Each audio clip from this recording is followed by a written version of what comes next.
Hello, we're back for another Live at 5 tour of Cranbrook. I'm curator Kevin Adkisson with the Cranbrook Center for Collections and Research, and today we are going to talk about the Saarinen House garden.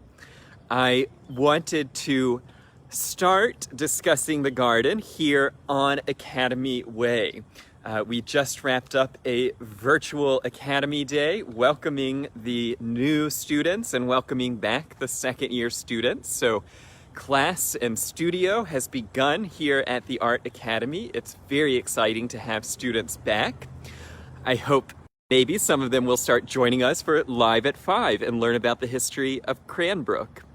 Now, in order to understand the garden of Saarinen House, I wanted to put it in context with the overall interior design. So I'm standing here on Academy Way, and Saarinen House is, of course, a row home. It's attached to Millis House, where the current director of the Academy lives. And then you enter into Saarinen House through this sort of telescoping pathway. So as it squeezes up towards the door, it's leading us into the gable, which itself is sort of telescoping at the edges, and you have the decorative designs in the brick, in the glass, and even in the muntins of the door. Now, I am indebted, when I talk about the landscape of Saarinen House, to the research of the late Diana Balmori. Diana Balmori was a noted New York and New Haven-based landscape architect who began researching the Cranbrook history of our landscape in the 1980s. And in the 1990s, she led the restoration with Greg Whitcop of the garden.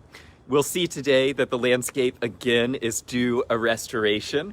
But we're seeing a sort of combination of some trees that have been here the whole time, like the magnolia behind me, and some that were planted in the 90s. And most of what I know about the garden is from Balmori's research.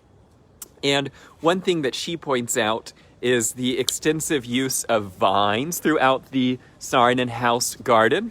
There are two different types of vines, neither of which I can remember the name, nor did I write them down, so I'll leave it in the comments a little bit later as to what the vines are. And you will see that Saarinen House has vines, and the other side of the street, not every Saarinen building had vines. But he loved using vines back in Finland as a way of softening the landscape and of tying the architecture and the nature together. The sort of initial designs of the gardens were laid out by Corfield, who was a Harvard-trained landscape architect who worked in Detroit, and he planned out the sort of initial plantings, and then, as we'll see, Loya really developed them over time. But the most sort of fascinating connection for me between the house and the garden, and I hope I don't lose the connection, but if I do, I should pick you up on the other side, is the way that the architecture and the garden really connect. So the globe is straight through the door, and so the Saarinens were immigrants. Many of the early artists here and the students were international students, and so we're led into the globe, and we get our first sort of side view of the garden through the sheer curtains, and it's this sort of enticing view into the back courtyard. But then, of course, our view is directed towards the living room and the main fireplace, and I've talked about Saarinen House and its design on other Live at 5 tours, and we are now back open for in-person tours, so 6 people every Friday, Saturday, and Sunday at 3:30 p.m. You can buy tickets to tour the house on our website, center.cranbrook.edu. And then opposite the living room is the dining room. And the dining room is really where we begin to see, I think, the most explicit connection between the courtyard and the architecture. And Balmori positions the sort of design of the Saarinen House garden in 2 areas. The garden is actually the lower area 6 steps down behind Kiwi's Mews. And then the courtyard here is a sort of different architectural space. I'll head out and take my shoe covers off. Now, in order to understand the sort of design of the garden, and like I said, it really is in need of some restoration work and bringing back many of the plants that Corfield and Loya Saarinen had planted back here. But in order to understand the hardscape, I want to show it in relationship to the dining room. So the dining room where I just exited features, it's a sort of square room with the corners cut off, and so it forms this octagon. And at the center of the room is a rug that was designed by Eliel Saarinen for the occasion of an exhibition at the Metropolitan Museum of Art in New York. And that exhibit closed in 1929, and the rug came back, and Saarinen used it in his house here at Cranbrook. And we'll notice that it's a square rug with an octagonal design. And resting in the center of the rug is the table, which is on an octagonal base. And so everything sort of is harmoniously laid out between the octagonal room to the octagonal rug to the octagonal table base. And then on the other side of the dining room is this tapestry by Greta Scots-Garleton, a Finnish weaver, and it depicts this tree with 5 birds sort of flitting throughout. And it's directly opposite then the view out of the dining room where you have the tree and the birds flitting about. And so there is this sort of artistic interpretation of the view in the tapestry form on one side and then through the windows on the other. And then, of course, there is the sort of artificial sun. And the Saarinens designed this home to be used as the president's residence. And between 1930 and 1939, they were only in residence here during the school year, so from September to June. And so if you think about sort of entertaining during the academic year, that's mostly winter.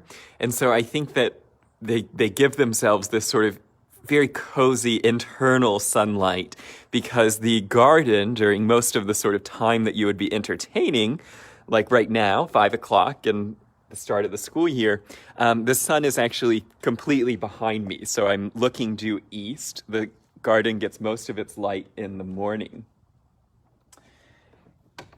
And so you look out from this dining room, which has the square rug with the octagonal pattern, and you're looking into a courtyard, which has a square form with an octagonal pattern. In earlier Saarinen designs, the grass was actually cut out of the corners, and so this would have been an octagonal courtyard. And then he changes that design and he brings it into a full square within the octagonal pavers. And it makes, I think, the courtyard, it gives it a more defined space, that the sort of square shape of the courtyard is nestled quite beautifully within the square corner of the building. And we have this sort of view of the dining room, and you'll notice that it is sort of bumped slightly out from the main wall of the facade, so the bricks are coming ever so slightly out.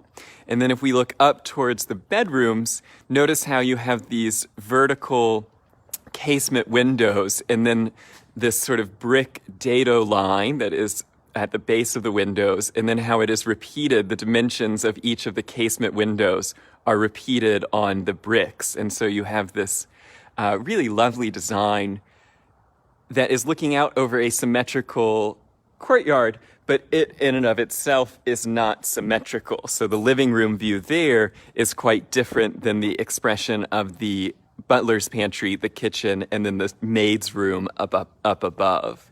And so it's not a perfectly symmetrical facade, even though it's looking out over a symmetrical courtyard.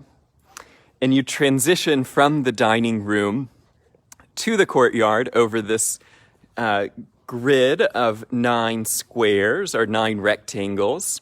And there's this sort of repetition of forms from this square pattern here, where if I were to cut off these designs here, you have an octagonal design. And then the curtains themselves have this gentle woven pattern in red wool. And so overall, you have this sort of view from the dining room out into the courtyard that repeats a series of kind of geometric shapes. Now, I just heard the sprinklers come on the side of the house, and so I hope they don't spray us. They don't usually come on until later in the evening. Now, in the earliest designs of the house, Mrs. Saarinen had a small white perennial here. Then there was grass that was growing up between the pavers. And her grandchildren, Bob Swanson specifically, told me that the grandkids had to come out with scissors and they would hand cut all of these pavers. And then there is the Japanese Barbary, which is an invasive species, but it forms this very formal hedge around. And it's one of the few formal hedges that was used at any of Cranbrook's buildings. And I will say this courtyard, especially compared to the Millis House courtyard just around the corner, is much more formal than many of the landscapes at Cranbrook. Behind this hedge originally, there was a Japanese anemone, which I saw one has come out to say hello. But it was really a sort of very green and white garden until the 1940s. And at that point, Mrs. Saarinen, who had always been an avid gardener back in Finland, they could not go back to Finland because of the war, and so they spent the rest of their lives here in America. And so once she wasn't tending to her garden in Finland and traveling back and forth from Cranbrook to Helsinki, she decided to really alter her garden here. And she started adding in tropical plants, and she added in lots of color. And so we have historic video footage, some of which is on the Cranbrook Instagram account. We have historic video footage of Loya walking around a very different garden from the 1940s as she transformed it into her sort of full-time gardening passion. Now, if you know Cranbrook well and you know Cranbrook House gardens, it's a very different aesthetic there. First of all, it's a much larger garden than this little sort of attached home garden here, our row home garden here. But it's also a much more traditional garden. And so George Booth was looking towards Edith Wharton and Charles Platt as he was planning a sort of American Italianate style garden. And so there's the Cranbrook House on the hill, and then there are 40 acres of little gardens that are almost like enclosed rooms. It's very very American, taking sort of Italian ideas through the East Coast, translating them to the Midwest, using sort of planting schemes that follow established formulas. And it's a very traditional sort of layout of your garden type. Here at Saarinen House, I think it's a very different design. He is taking the sort of arts and crafts dictum where transition is the key element. And so he uses the layout, the hardscape, and then objects, and then the planting to create this sort of reformulation of nature and a dissolution of the sort of assumed boundaries where there's the house in the interior and the garden on the exterior, and instead creates a place where sort of artifice and nature are blended together, and then the building and the landscape are blended together. And key to that idea of combining nature and architecture is the use of vines, because the vines are what just enclose the house and tie it all together. And so as we get farther away from the dining room, so we've come out of the dining room with its octagonal rug, we've walked across the octagonal pavers here, the next part of the landscape is to go down these 6 steps, which sort of are squeezed with the Barbary into what was Loya Saarinen's garden. Now today I don't have any of the climbing roses or any of the annuals down here, and so it's a little hard to envision that this was once a much sort of more majestic flower garden. But we see here the way that Saarinen ties his house into the overall Cranbrook landscape. And so it's moving from the front door through the living room, through the dining room, into the formal sort of paved courtyard, down the steps into the garden area, and then we look down a wall into the original formal gardens of the art museum, and then after 1942, the art museum sort of sitting framed from this garden. And it's not just about creating sort of individual rooms in the way that Cranbrook House is really sort of terracing different rooms. It's about creating these sectional relationships where you're looking from one area down into the next. And it's the sort of perfect alignment. None of this should be here, by the way. We should be looking straight down to the pools. But it's this sort of creation of a sort of perfect outdoor entertaining. Everything is scaled towards the idea of having teas in the garden. And you sort of are naturally drawn down through the courtyard into this lower terraced level. Now, the beech tree has absolutely grown over the last 80 years. And so this was a very shade, and now it's a very large tree that casts a pretty substantial amount of shade. So the plantings have certainly changed. And for many years, the Saarinens relied on the Vitrano family, who were Cranbrook's gardeners, to actually resod these areas of the garden each spring.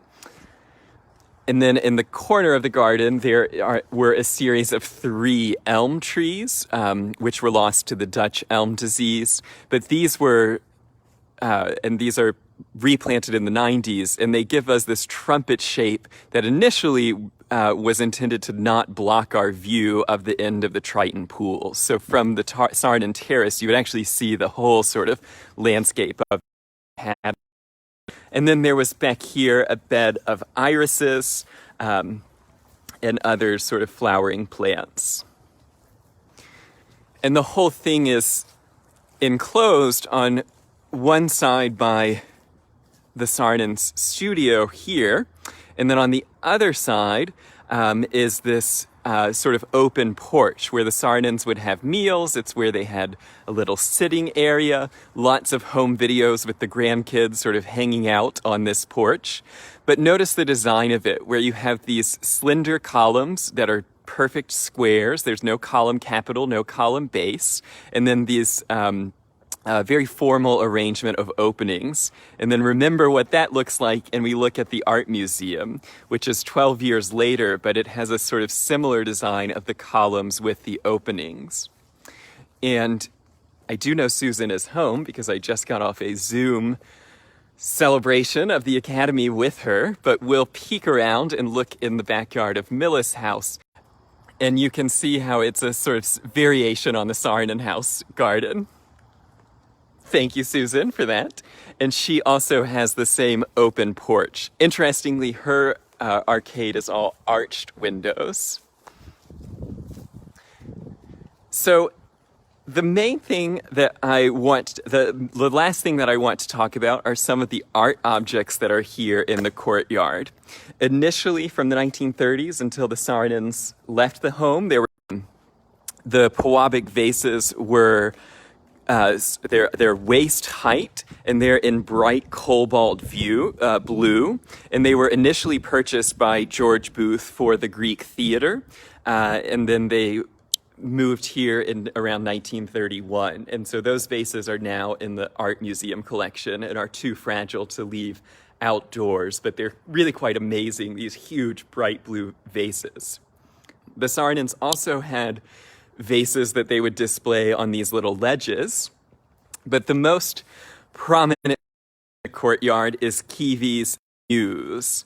And so I'll end today's Live at 5 talking about Kiwi's Muse. And I do see that my connection is going in and out, so I hope that I'm sticking with you. If anyone has any questions, do type them in about the yard, and I'll try and answer them after I talk about Väinö Aaltonen. And Väinö Aaltonen was born in 1894. He died in 1966. So he was a generation younger than the Saarinens, but he was the sort of national sculptor of Finland. He was known for his war memorials after World War I, as well as his sort of sculptures of national heroes. He himself became a national icon, but he was famed for his sculptures of people like Paavo Nurmi, the Flying Finn, the great Olympian, of Sibelius, the great composer, and he's famed for two memorials to Aleksis Kivi, the 19th century Finnish poet. And here we are actually seeing one portion of Aaltonen's 1926 Kivi monument from Tampere, Finland. And this piece is called The Muse, or Kivi's Muse, or occasionally The Nymph. And this was sculpted in 1926 and cast in 1930. Loja Saarinen purchased the work, and then George Booth bought it for Cranbrook. So Loja is the one who instigated the acquisition of this piece for Cranbrook, but it always has belonged to the Cranbrook Foundation and now CEC.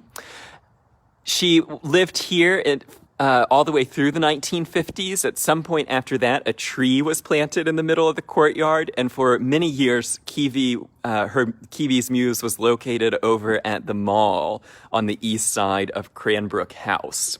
The mall being a flat, straight lawn, not a shopping center. Now, Aaltonen himself was born in the southwest of Finland, near Turku, in Hirvinsalo. He was the son of a tailor, and he himself was deaf, and he studied at the School of Drawing at the Turku Art Association from 1910 to 1915. He then trained with an uncle who was a stonemason, but his sort of career path as a visual artist changed from doing drawing and painting to sculpture after a 1923 trip to Italy. And when he was in Rome in 1923, he was introduced to the Cubist and to the Futurist. And so if you just Google image Väinö Aaltonen, you'll see a lot of his work does look more Cubist.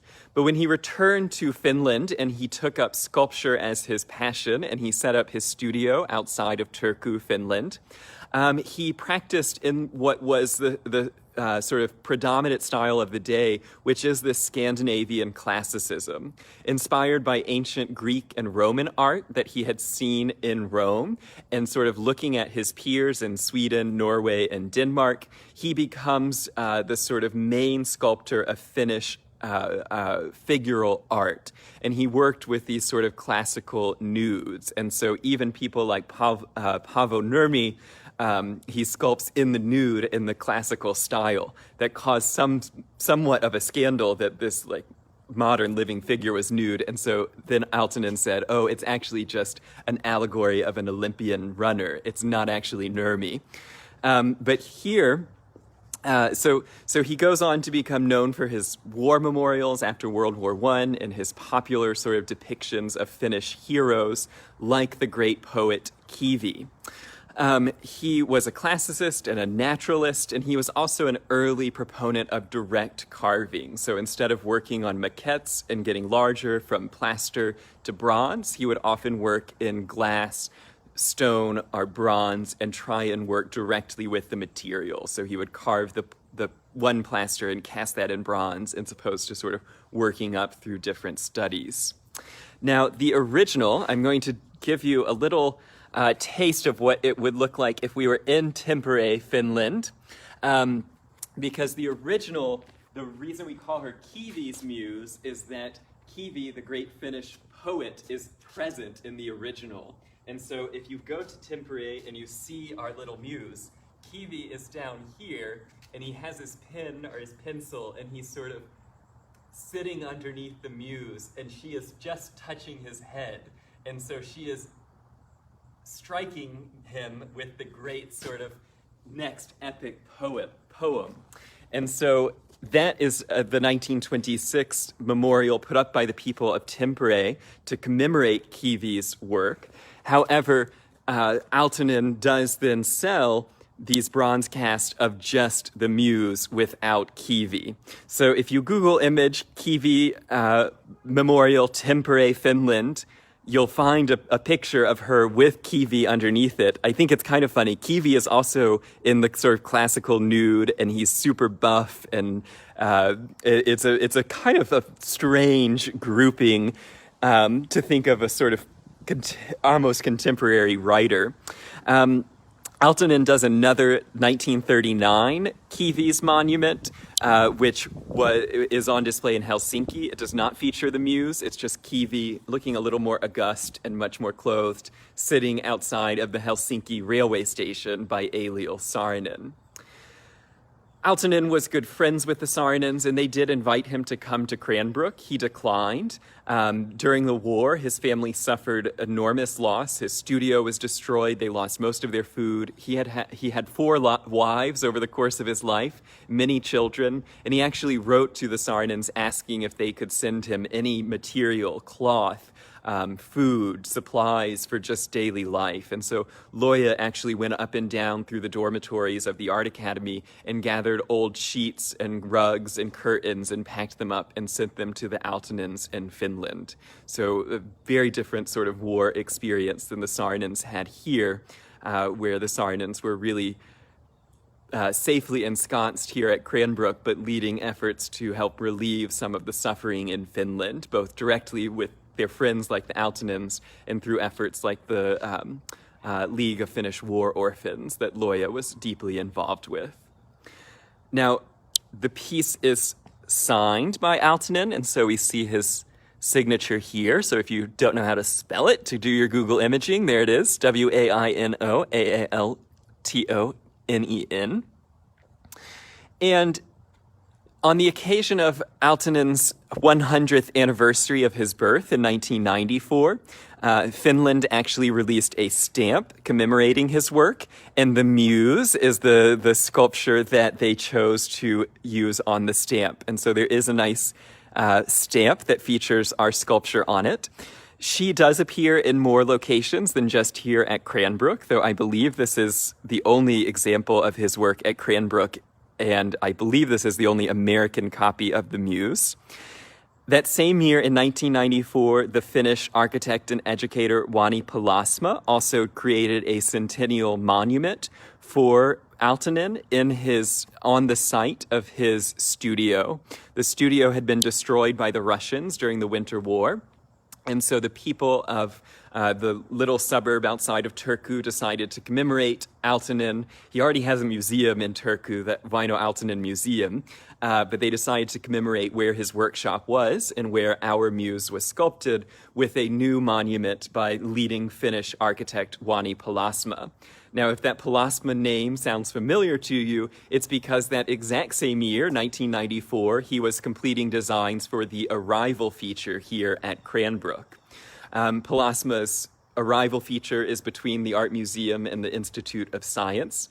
His little piece, his tribute to Aaltonen in Finland, actually features the Muse sitting on his Palasma's sculpture. So it's sort of this land art beam of steel that recreates the footprint of the sculpture studio, and floating on top of this 1994 architectural intervention is the little Muse here. And I don't know the story as to why Palasma chose the Muse to recast and to place on the site of his studio, but it's the same year that Greg Whitkop, this director of the Art Museum and now the director of the Center for Collections and Research, moved the Muse back into the courtyard here and chopped down the tree that had replaced her and then carved the new base. So this base is from the 90s here. Now, if you want to see more photos of the garden as it looked like a garden, as well as to see the sort of planting list of the plants that were here in both sort of 1930 to 1939, and then after 1940 when it got much more colorful and exotic, pick up a copy of Saarinen House and Garden, which was edited by Greg Whitkop and features an essay by Diana Balmori about the history of the Saarinen House garden, and that's illustrated with really stunning photographs taken by Balthazar Korab over the course of 1993 to 1995 after the garden had been restored.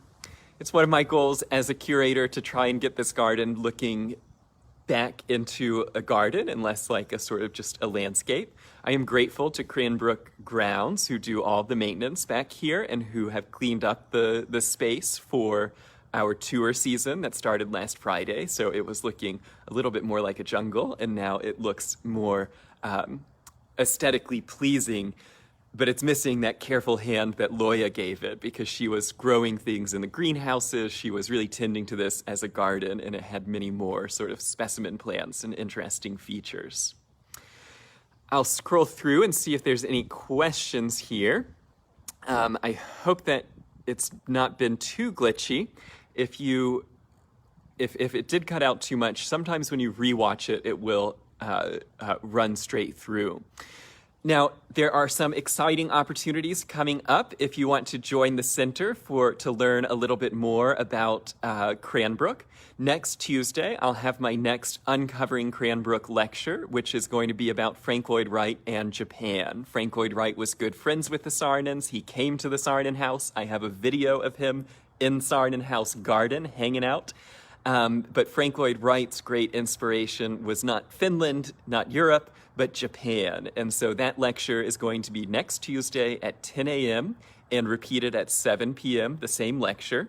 Tickets are going to be on sale through next Tuesday. They're $20, and it's entirely a virtual experience. So I hope that you will consider joining us for that virtual lecture. Next month in October, I'll be doing another Uncovering Cranbrook lecture about Eero Saarinen and Yale.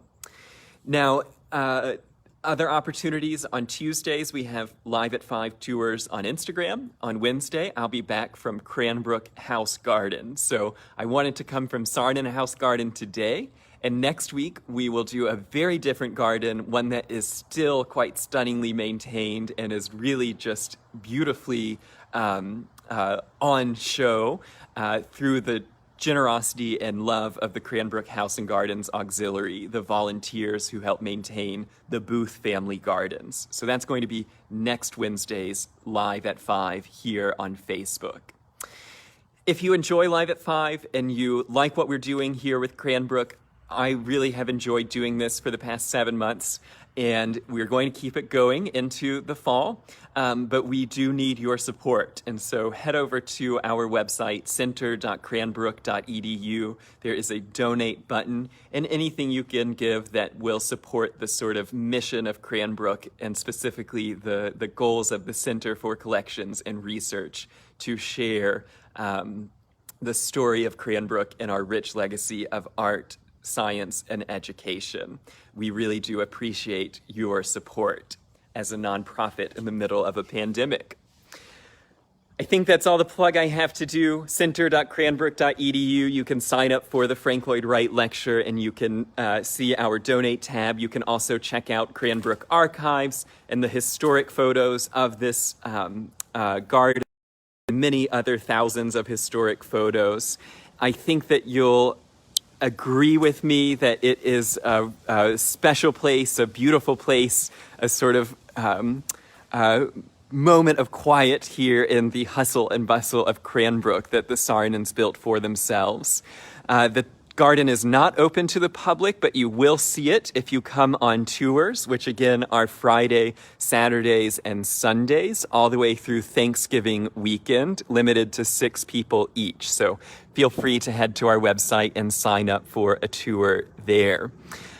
I'll be back next Wednesday for another Live at 5. And I see the question about, do we use the dining room? No, the house is not used for anything other than tours and for teaching people about Cranbrook, this very special and magnificent total work of art. Thanks so much for joining, and I will see you next week from Cranbrook House Gardens. Be safe, everyone.